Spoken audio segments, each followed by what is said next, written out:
In this lecture, we're going to discuss the final stage of the criminal justice process for offenders who have been incarcerated, and that is the parole stage, which also includes reintegration back into society. In particular, in this lecture, we're going to begin by discussing some of the key terms in the area of parole and release generally. I talk a bit about the philosophy of releasing offenders into the community after serving a sentence of custody in a federal provincial institution. Get into a little more detail on what is meant by conditional release or parole, which includes discussing the various types of paroles that's available to provincial and federal correctional inmates. Talk a bit about the issue of recidivism following release or reoffending by prisoners who've been released into the community. We'll then talk a bit about the National Parole Board, which is the federal agency responsible for parole in most provinces outside of Ontario and Quebec. And then we'll end with some criticisms of the philosophy of parole as well as parole boards. So a little more detail on conditional release or parole, and this slide provides a general overview. As mentioned, the whole idea of a conditional release or parole is that inmates are released before their sentence is completed. This decision is generally made by the parole board, but based on different kinds of release, it can also be made by correctional officials. There are different types of parole options, which we'll talk about in the next slide. Most inmates are eligible for full parole after 1/3 of their sentence is served, and many offenders in jail in federal and provincial prison are released after 1/3 of their sentence is served. Most inmates are eventually paroled either after 1/3 or 2/3 of their sentence. Key to the rehabilitation and reintegration philosophy is conditional release. Parole is seen as a very important aspect of reintegration, as we previously discussed. And also we should make the distinction between parole and probation. Most people get this confused, although we have gone over probation in detail. Probation is a sentence, so probation is determined by a sentencing judge, and parole is determined by a correctional official or parole board after they've served part of their sentence within a correctional facility. So probation is basically where a sentence is served entirely within the community, and parole occurs only after someone has been incarcerated. So while both are served in the community, probation in itself is a sentence, while parole is early release after part of a sentence served in a correctional institution has been served. So a little more detail on conditional release or parole, and this slide provides a general overview. As mentioned, the whole idea of a conditional release or parole is that inmates are released before their sentence is completed. This decision is generally made by the parole board, but based on different kinds of release, it can also be made by correctional officials. There are different types of parole options, which we'll talk about in the next slide. Most inmates are eligible for full parole after 1/3 of their sentence is served, and many offenders in jail in federal and provincial prison are released after 1/3 of their sentence is served. Most inmates are eventually paroled either after 1/3 or 2/3 of their sentence. Key to the rehabilitation and reintegration philosophy is conditional release. Parole is seen as a very important aspect of reintegration, as we previously discussed. And also we should make the distinction between parole and probation. Most people get this confused, although we have gone over probation in detail. Probation is a sentence, so probation is determined by a sentencing judge, and parole is determined by a correctional official or parole board after they've served part of their sentence within a correctional facility. So probation is basically where a sentence is served entirely within the community, and parole occurs only after someone has been incarcerated. So while both are served in the community, probation in itself is a sentence, while parole is early release after part of a sentence served in a correctional institution has been served. There are a number of conditional release options or parole options. In other words, there's different types of parole opportunities for inmates within a provincial or federal correctional institution. A temporary absence is granted so that offenders can receive medical treatment, renew contact with their family, perhaps undergo personal development or counseling or treatment in the community, even participate in community service work projects. Temporary absence decisions are usually made by correctional officials and can begin soon after admission into a correctional institution and can actually extend to the end of a sentence, so it can take place at any time during an inmate's sentence. Temporary absence may involve the use of electronic monitoring, and a temporary absence is usually the first type of release an offender may be granted. And a temporary absence may be escorted or may be unescorted. In other words, a correctional official or parole or probation official may have to escort the inmate while they're on their temporary absence, or in some cases the inmate can be released on a temporary absence unescorted. A temporary absence is usually just for a couple hours, maybe 3 or 4 hours, perhaps a day, but generally a temporary absence is quite short, measured in a few hours. A day parole, on the other hand, is just that. It's a parole for a full day, usually from morning until sunset. The purpose of a day parole is to prepare offenders for release on full parole or statutory release by allowing them to participate in community-based activities or as part of their overall reintegration process.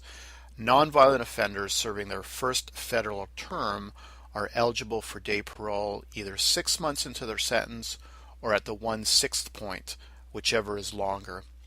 Now, most other federal offenders are eligible for day parole 6 months before their full parole eligibility date. So basically, day parole is a short period of release, usually a day in duration, and the whole point is to prepare the offender for full parole and in general for full integration back into society. Full parole is where the offender is released permanently. So unlike temporary absence day parole where they have to return to the correctional institution, a full parole is where the offender is released and serves the remainder of their sentence under supervision in the community. Inmates are eligible to apply for full parole after serving 1/3 of their sentence or 7 years, whichever is less. Full parole is granted by parole boards, while day parole or temporary absence is granted by a correctional official. And once on full parole, the offender must report to a parole officer on a regular basis. So many inmates are actually released after 1/3 of their sentence, depending on their behavior and their risk assessment. So it's quite common to see federal and provincial inmates released on full parole after 1/3 of their sentence has been served. Statutory release refers to parole in which the offender is automatically released following 2/3 of their sentence. So statutory release basically means that most offenders, if they have not been released already, will be released after 2/3 of their sentence have been served. So if an offender receives a sentence of 10 years, they're almost guaranteed to be released after 2/3 of that sentence. Now, of course, the exceptions are for those receiving a life sentence or dangerous offenders, high-risk offenders. But given that the vast majority of offenders are not lifers and are not considered dangerous offenders, the vast majority of them are released after 2/3 of their sentence. And again, this can be denied by the parole board, but the vast majority of offenders, including some violent offenders, are released after 2/3 of their sentence. Now, the Correctional Service of Canada may recommend that an offender be denied statutory release if it's determined that the offender is likely to reoffend. Again, this is generally a low probability because, as we said, most offenders are not violent offenders. When speaking of lifers, we're of course talking about individuals who are serving life sentence, and even those serving life sentence are eligible for parole. A life sentence does not necessarily mean that the offender will spend the rest of her life, his or her life, in prison. Rather, it means he or she will be under some type of supervision, either in prison or on parole, for the rest of their life until death, unless a pardon is granted. So the exact time that a lifer must serve before being eligible for parole depends on the offense. So today, the criminal code directs that such offenders are eligible to apply for parole as follows. If one is serving a first-degree murder, then they can only apply for parole after 25 years. For those convicted of a second-degree murder, in which the offender had previously been convicted of another murder or another homicide, the parole eligibility is again 25 years. For other types of second-degree murder, it's generally between 10 and 25 years, and that is usually contingent upon what the sentencing judge has ordered. So if it's second-degree murder and the inmate has not had any previous homicide charges, then generally they can apply for parole at about 10 years. But again, it may be as long as 25 years. It's up to the order of the sentencing judge as to when they can actually apply for parole. And anyone else sentenced to life, anyone else other than first degree or second degree murder, it really is dependent upon the offense, but in general, they're eligible for parole after 7 years. So anyone sentenced to a life in prison can be eligible for parole generally after 7 years. Statutory release, in other words parole, is not available to dangerous offenders. And the National Parole Board, which we'll talk about a little later, will not release a dangerous offender unless the board is satisfied that the community would not be put at risk. If it is a high-risk offender and they have not received a life sentence, then the National Parole Board and a sentencing judge can make sure that a long-term supervision order has been applied to this offender. So in other words, this long-term supervision order is over and above parole, and that basically means that the offender will be supervised for on average 10 years. So it's similar to someone serving a life sentence in that they're going to be supervised for the rest of their life. A long-term supervision order applies to those who are not serving a life sentence, but are still deemed to be a high-risk offender and therefore are also subject to long-term supervision order. So a long-term supervision order generally doesn't apply to a lifer because they automatically are going to be supervised in the long term. So an LTSO, or a long-term supervision order, generally applies to other high-risk offenders other than those serving a life sentence. And finally, in the previous module, we talked about danger offender status.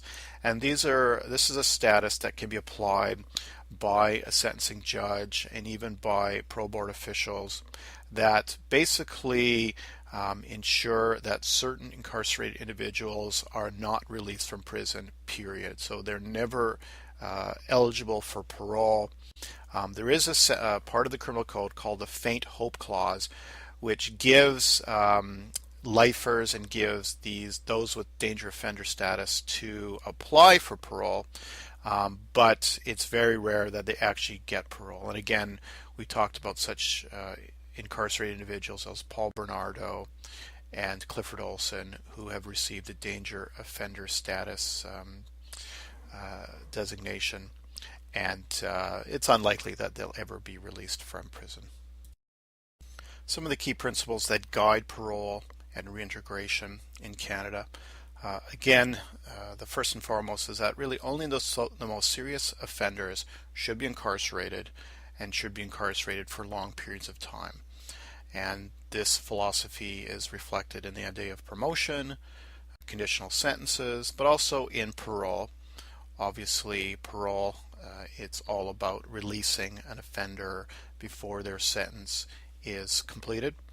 And that flows from the whole idea that only the most serious offenders should be incarcerated for the full term of their sentence.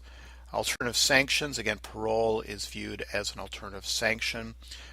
When possible, actors in the criminal justice system, whether it's a Crown prosecutor, a judge, or correctional or parole officials, should strive to use alternative sanctions, alternatives to prison and incarceration. Obviously, parole is one of those.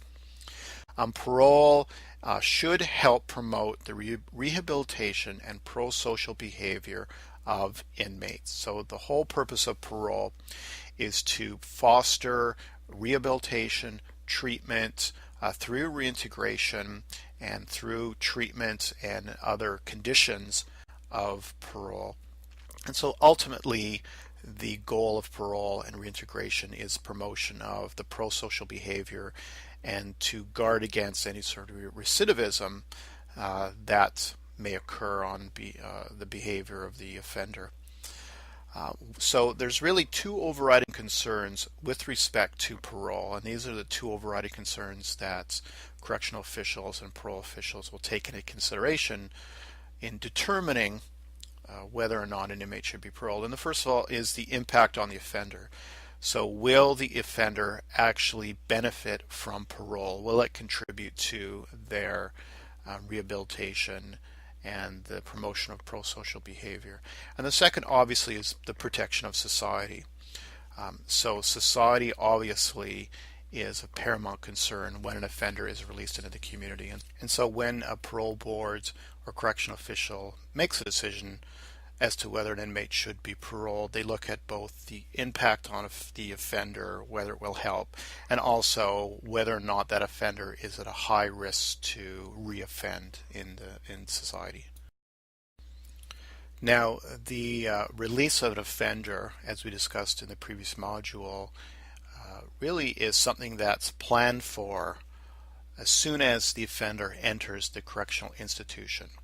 So given the important principle of reintegration in the Canadian criminal justice system, offenders within correctional institutions are planning for their release, planning for applications for parole, planning for reintegration from the very beginning. The staff in correctional institutions participate in the parole process by helping inmates develop a release plan. In provincial and territorial facilities, this function is performed by staff variously called inmate liaison officers, parole coordinators, conditional release coordinators. In federal institutions, case management officers and institutional parole officers prepare release plans and other materials that will be used by parole boards in their deliberations. The release plan contains information about where the prospective parolee will live, his or her employment prospects, and any arrangements for community-based support, such as a residence in a halfway house or a residential drug treatment facility. Release plans must be vetted by a probation or parole officer in the community into which the offender will be released. And a key component of the release plan is the community assessment. So this is a report prepared by the probation or parole officer that evaluates the feasibility of the offender's proposed community plan in terms of the level of supervision required and the availability of community resources. Among the areas examined in the assessment are the proposed residence, education, employment, treatment plans, family and other support networks in the community, the extent to which the offender accepts responsibility for and understands his or her criminal behavior, information supplied by the victim, and any recommended special conditions the parole board may attach to the paroled. Parole board members use the information contained in both the release plan and the community assessment report to determine whether an inmate should be granted a conditional release, and if so, the special conditions that should be attached to the release. Many of the issues or criteria involved in parole are set out in the Corrections and Conditional Release Act, which is a federal act. This governs both corrections in Canada and obviously parole. So the legislation sets out the purpose of conditional release, and which is to maintain a just and peaceful and safe society, generally speaking. It also talks about and lays out criteria for the implementation of parole within Canada, and of course this includes the safe, humane custody and supervision of inmates both within the correctional institution and within the community. and it also emphasizes the importance of rehabilitation and reintegration of offenders in society. It lays out the importance of transparency. In other words, that the parole process should be transparent. It should be transparent to the offender and also to the victim and to the community at large. And this basically means that the National Parole Board and correction officials need to disclose information to the offenders and to victims. And in particular, if the offender is being released, information should be released to the general public. And if parole is denied, then the parole board or correctional official has to justify to the offender why that denial decision has been made. The legislation also lays out some very general factors with respect to determining whether or not an inmate should be released. In other words, it lays out the criteria, some of the criteria that a National Parole Board should follow when determining whether an inmate should be released. Now, these are only very general criteria. Every inmate's case is determined individually, uniquely, and there is really no set of very specific criteria or checklist that parole boards have to look at when releasing offenders into the community on parole. So the Corrections and Conditional Release Act is quite general. It lays out some broad philosophical principles on what parole is to achieve. It emphasizes the importance of transparency, and it also provides some general criteria that parole boards should follow and correctional officials as well when making a decision as to the conditional release of a correctional inmate. The decision to release an inmate into the community is made by the National Parole Board or by the provincial parole boards in Ontario, Quebec, and in BC. So in those three provinces, the governments operate their own parole boards. Outside of Ontario, Quebec, and BC, all parole board decisions are made by the National Parole Board.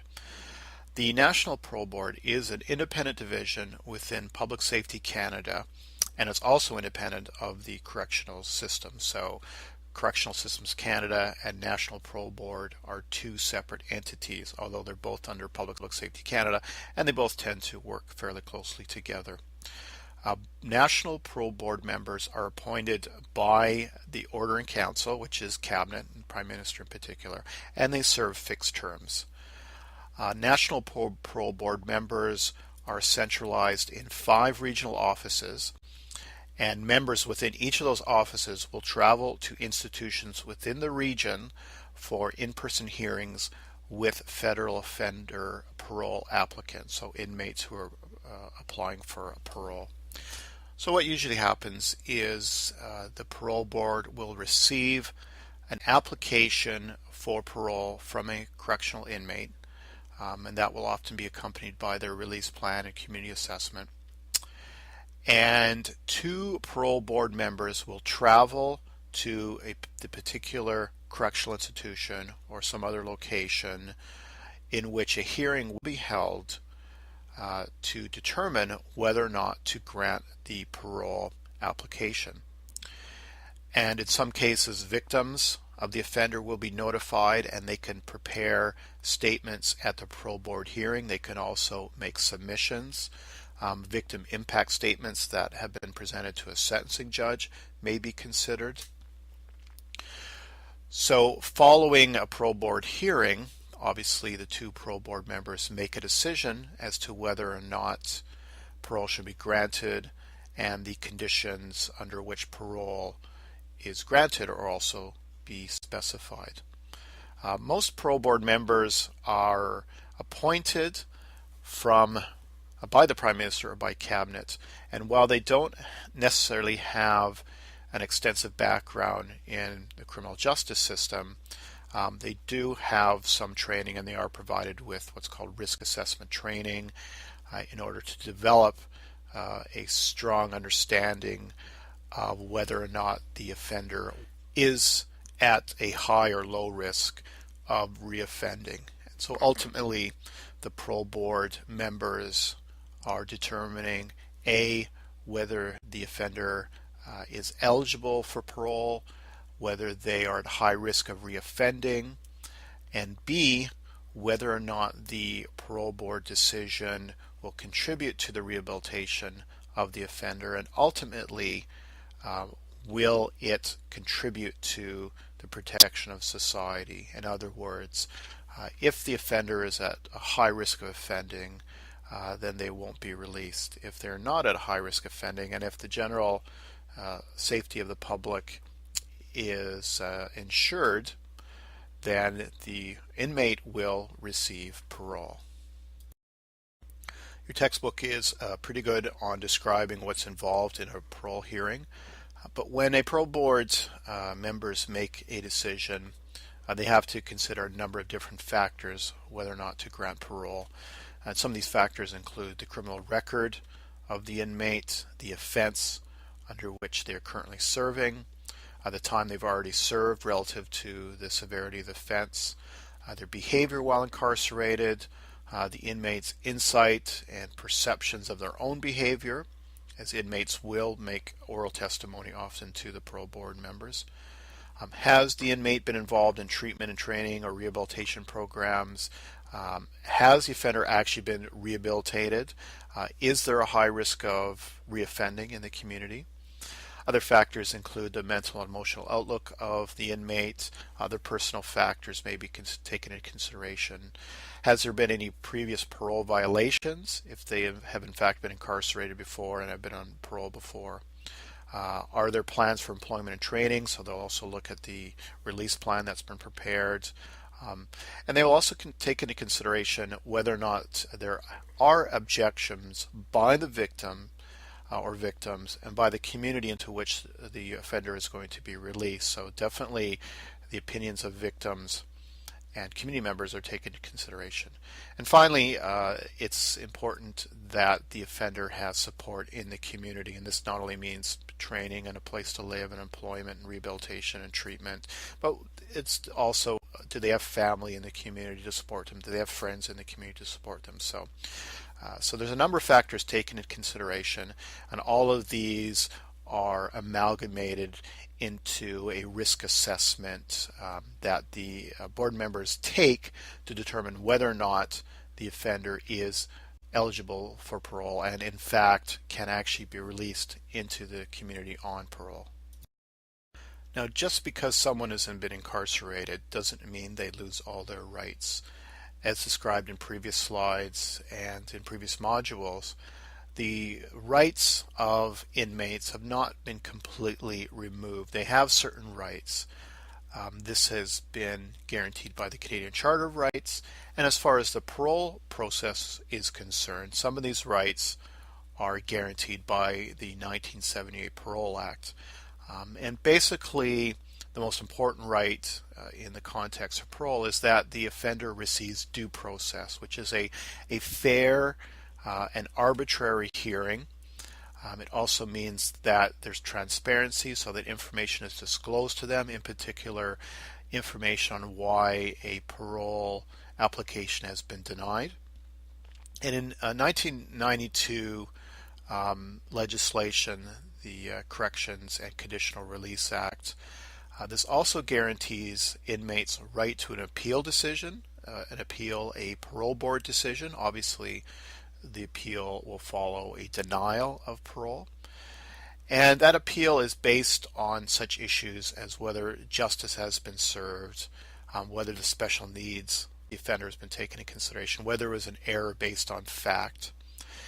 And this legislation also provides for a federal and provincial review, judicial review of a parole board decision, in particular if parole has been denied. So in this case, the decision would be sent to a provincial judge who will determine whether or not the decision was just, and most importantly, whether due process was followed by the parole board in making the decision.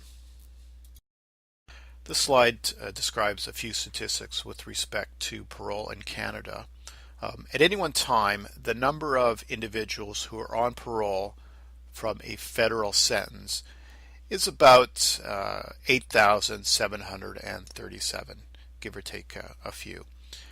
The number of parole board hearings held annually is about 16,000, and the vast majority of these parole board hearings are with respect to federal sentences, so those serving 2 or more years. The rate at which a parolee has been granted, day parole is about 64%, so for those applying for a day parole, about 64% actually receive that day parole. And it's much lower for full parole, so only 23% of those applying for full parole receive their actual parole. Now keep in mind that full parole is 1/3 of their sentence. And so while the rate of full parole is quite low, the rate for statutory parole, so that's two-thirds of their sentence, is quite high. And again, the difference is that statutory parole is basically means that most offenders will be released after serving 2/3 of the sentence. But interestingly enough, a relatively small proportion of offenders actually are successful in applying for parole after 1/3 of their sentence has been served. Now the final statistics are probably the most controversial because there tends to be a view that offenders released from correctional institutions in Canada, in particular federal corrections, are at a high risk of recidivism and high risk of reoffending. And in fact, that's not true at all. Those who are released on day parole, a full 88% do not reoffend while on day parole, so they don't commit any offenses. And those on full parole, so those granted parole after 1/3 of their sentence, 78.8% do not reoffend. So the rate of success of parolees is quite high. And by rate of success, I mean the rate at which they offend while on parole is quite low. Just to follow up on the issue of recidivism of offenders while on parole, Canadians often hear about parole through the media, typically after a parolee has committed a violent offense. The media loves to focus on the relatively small number of released offenders who commit heinous crimes, and certainly this does occur. However, as indicated in the previous slide, most offenders released from custody under some type of conditional release successfully complete their period of supervision. Of those who do not succeed, only a very small number actually commit a violent offense. Statistics on parole outcomes indicate that the majority of provincial and federal offenders released on parole successfully complete both day parole and full parole. Among lifers, even among lifers, there's a 92% completion rate on parole, and the majority of those who did not succeed on parole generally committed a violation of release conditions. In other words, they didn't commit a crime or especially a violent offense. They simply perhaps maybe drank while they're on parole or went somewhere they were not supposed to. So what this means when we say there's a 92 completion rate is that offenders who have a long-term supervision order or who have, say, a 10-year parole following their sentencing, complete this parole without incident or without offense, committing an offense. Now, the vast majority of those who do get into trouble while on parole usually do so within 12 months. And what's been found is that those who violate their parole order often have mental health problems, and so their violations are very technical in the sense they may not have understood the conditions. So many of the violations are of technical nature. As I mentioned, they may go somewhere they're not supposed to, or drink, or do drugs, or see someone they're not supposed to. So generally, it's not a criminal offense they've committed. it's a technical violation, a violation of the provisions or conditions of their parole that they've violated. And again, recidivism often is based on the type of crime. So those who've committed homicide, generally there's a low chance of recidivism while on parole. While those who've committed a sex offense, the chance of reoffending while on parole is much higher. And so obviously these are factors that are taken into consideration by parole board members when they make a decision about parole. And again, sex offenders, especially those who've refused treatment while incarcerated, are at a very low probability of being released on parole. But again, that's a very general statement, and the decisions by parole board do take into consideration a number of factors and not simply the offense of the offender. We're going to turn our attention now to some of the critiques and criticisms of parole. And it's very easy to criticize parole, especially when the media is so apt to publicize violent offenses by parolees. Many of those who criticize parole believe that community sanctions are too soft. Many feel that if you do the crime, you should do the time. In other words, you should do your full sentence. If you've been sentenced to 10 years, then you should do 10 years. Many people don't understand the concept of parole, and so you've had movements in some American states and even the Canadian Sentencing Commission that has removed parole or recommended getting rid of parole.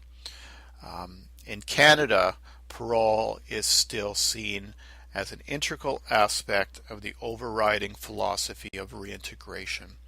And so parole, like probation, is something that's critical to justice and reintegration. And the idea that parole and probation and other types of community sanctions for offenders ultimately contributes to the rehabilitation and treatment of offenders, so it not only benefits them, but it benefits society as a whole. We know that some of these critiques are misplaced because we know that recidivism rates among offenders are low. And most importantly, what people tend to forget about parole is that it provides a supervised reintegration of the offender. So if an offender is not released on parole, if say they've served the full 10 years of their sentence that's been levied by a sentencing judge, once they are released after 10 years, they are no longer under the supervision of the correctional system, of the criminal justice system. They are now completely unsupervised. So if you take a sex offender who serves his full 10 years and is then released, there is nothing generally that the criminal justice system can do to supervise them, unless you get an extraordinary dangerous offender status determination. But that's why parole is so important, because not only does it allow the reintegration of an inmate or an offender into the community, but it provides a supervised reintegration. And that's what's key, is that they're still under the authority and the responsibility and the jurisdiction of the criminal justice system, of correctional institutions. It's simply they're serving the rest of their sentence in the community, most importantly, under supervision.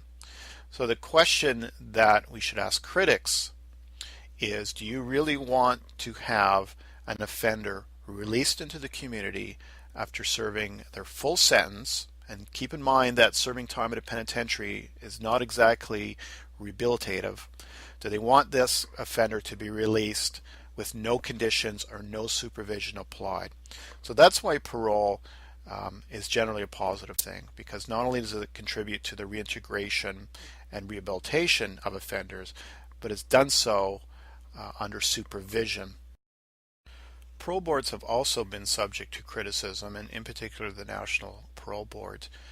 First of all, one of the overarching criticisms is that board members are appointed, and these are basically political patronage positions, so that the Prime Minister can basically appoint a political crony to a parole board simply based on their political affiliations, perhaps may even be as a reward for a donation to the party. So this is highly controversial, and many feel that these parole board members are not qualified.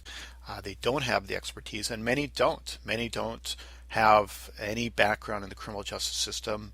They're not criminal lawyers, they're not judges. Many are simply lay people, business people, what have you. And their only basis for being appointed was their relationship with the Prime Minister or the governing political party. Other criticisms of the parole system and parole boards in particular is that the legislation that guides parole boards in decision making, in other words, whether to release an inmate into the community, is very general. There's very general criteria for release. There's no onerous, systematic, rigorous risk assessment instruments that parole board members use. It's often very subjective. And so this has been a significant criticism that there has only been very broad guiding principles in the legislation as far as parole board members use for making decisions. Finally, the criticism is that board members are not accountable for their decisions, that they can't be held responsible for these decisions, and which gives them a certain amount of immunity. And because they're not held accountable, the argument is that they may not take their decisions as seriously as they should. We will end this lecture with a general discussion of the principle of reintegration and how parole fits into that. Within the context of parole, reintegration can be defined as all activity and programming conducted to prepare an offender to return safely to the community as a law-abiding citizen. So like parole, reintegration is a process rather than an event. For offenders, it begins with the institutional treatment program, if they're in fact in a program. It continues with the development of a release plan that sets out where the inmate will live, work, or attend school, and if required, participate in a post-release treatment program. So the whole goal of reintegration, again, is to avoid recidivism, and ultimately it is to rehabilitate offender, if I can use that old term, rehabilitation, but to promote the pro-social behavior of offenders and to reintegrate them back into society where they're productive, law-abiding members of society. So parole, like probation, like the conditional sentence a judge may hand out, is all part and parcel of the broad principle of reintegration. And again, as we've emphasized throughout this course, reintegration is a fundamental aspect of the Canadian criminal justice system. And again, it's often misunderstood. It's often seen as simply coddling of criminals, releasing them back into the community earlier, giving them probation to begin with. But again, it's seen as the best way to protect society from reoffending, because reintegration is seen as the best way to promote law-abiding, pro-social behavior of offenders, and more specifically to reduce recidivism.